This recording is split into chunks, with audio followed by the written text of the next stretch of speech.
In today's maintenance video, I am finally going to get round to doing a job which I've been putting off ever since I crashed way back in the summer. I'm finally going to fix the damage to the side of my cycling shoe and get them looking kind of back to how they used to do, because they're a bit rough on the side, should we say. Let's do it. So what's my plan here? Well, I'm sat with some 2-part epoxy, selection of sandpaper, some masking tape. So what I'm going to do is clean up this area of damage on the side of my shoe, then apply the epoxy to it, let it dry, sand it down, and then hopefully I'll have a somewhat smarter looking shoe. Now, I feel like it goes without saying that when I'm doing this, I'm not gonna make my shoes look brand new again and just how they were when they came out of the box, but it will smarten them up a little bit. And the damage that's on the side is only really along the sort of top surface area. It's not gone all the way through, and it hasn't affected the strength or the structure of the shoe, meaning it works as it's intended. Now, in case you haven't seen, there are some really good shoe repair kits online from independent shops such as Shoe Doctor or Jarps, but these kits are aimed at repairing the uppers of your cycling shoe, whereas the damage on my shoes, well, it's on the sole. So hopefully we can get it cleaned up and looking good. Now, I also had to replace the BOA dials on the side of my shoes when I crashed because these became broken and damaged, and they just looked awful as well. These are actually quite a simple job to replace, although it is a little bit fiddly. To do so, you have to just take a small screwdriver, pop out the BOA dial with this little section on the side, turn it over, and then you can undo the loop and the knot, which is on the end of the lace, which runs all the way around the shoe.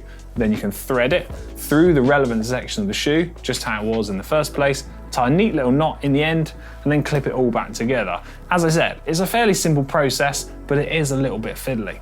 In fact, I'm actually keen to hear whether you would be brave enough to try and repair your own cycling shoes.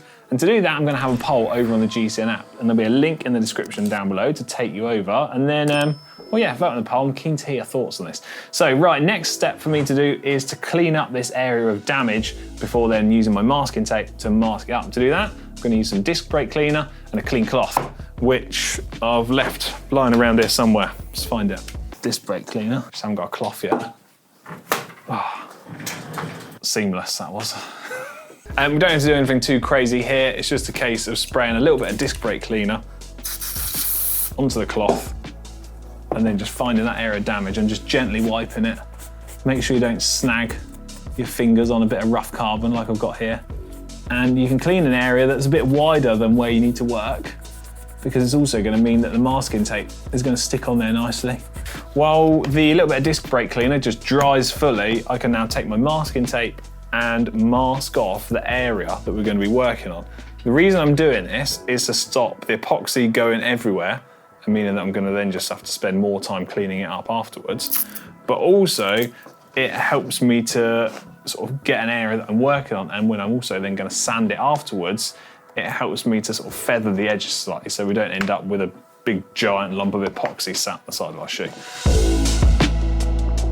So the shoe's masked up. Next bit to do is to get your epoxy. Now this one says it is crystal clear, and according to the packet, sets in 5 minutes. There's loads of different epoxies out there. Some will take longer to cure than others. Some might be grey or black. Now I've chosen a clear one because it should give a nice, neat, tidy repair. But if you're using an epoxy which has a colour to it, then clearly afterwards, if you want the shoe to look smart and tidy, you're going to need to paint the sole. Now, depending on how the sort of level of results that I get today, that is something that I am going to consider. So it might look okay, but I'm also kind of tempted to have a custom painted sole of my shoe in a different colour, which would be quite interesting. And I'll tell you what, actually, if you've got any colour suggestions, let me know in the comment section down below. To mix the epoxy, it's just a case of squeezing out both parts onto a bit of cardboard that I've got here, mix it all up incredibly thoroughly, and then set to work applying it to our damaged area of the shoe. Now, the amount of epoxy that I apply, there is no sort of specific amount to go with. If I apply too little, when I sand it down, I'm still going to have some rough bit of surface. But if I apply too much, I'm just going to make it hard for myself. I'm going to have to spend ages sanding all that epoxy off. So it's a fine line.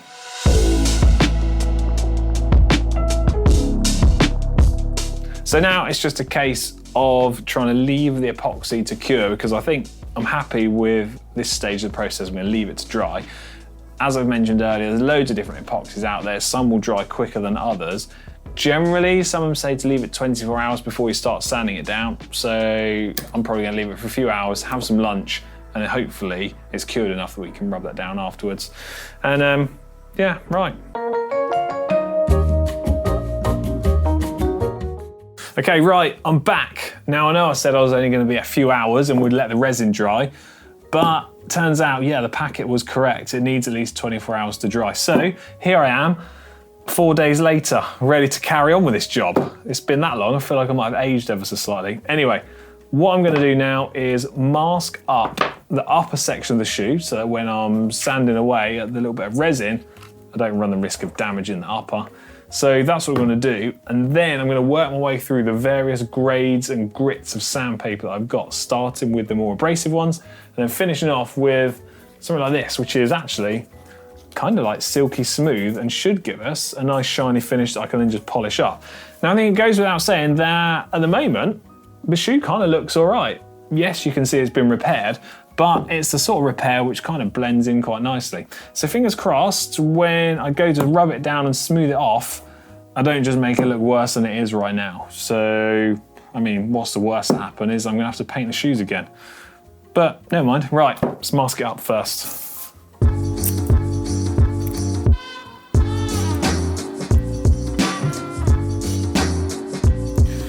All taped up, let's get sanded.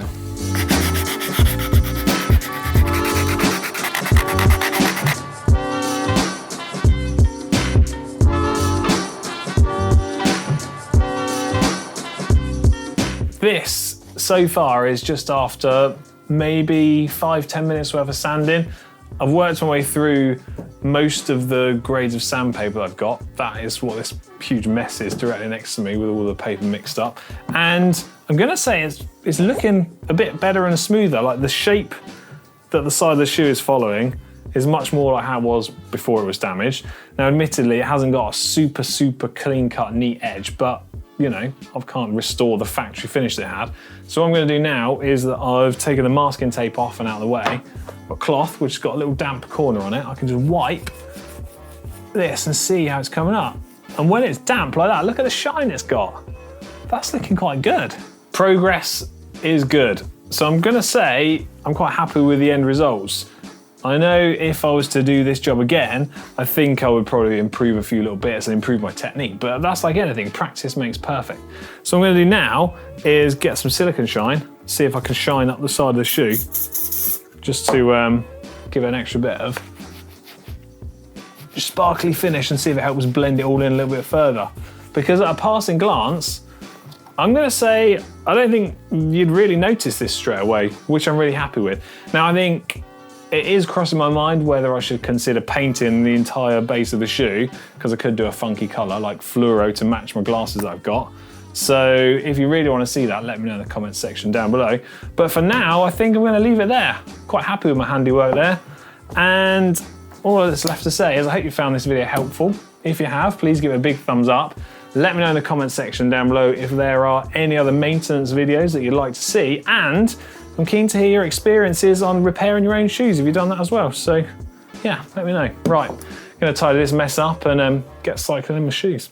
See you later.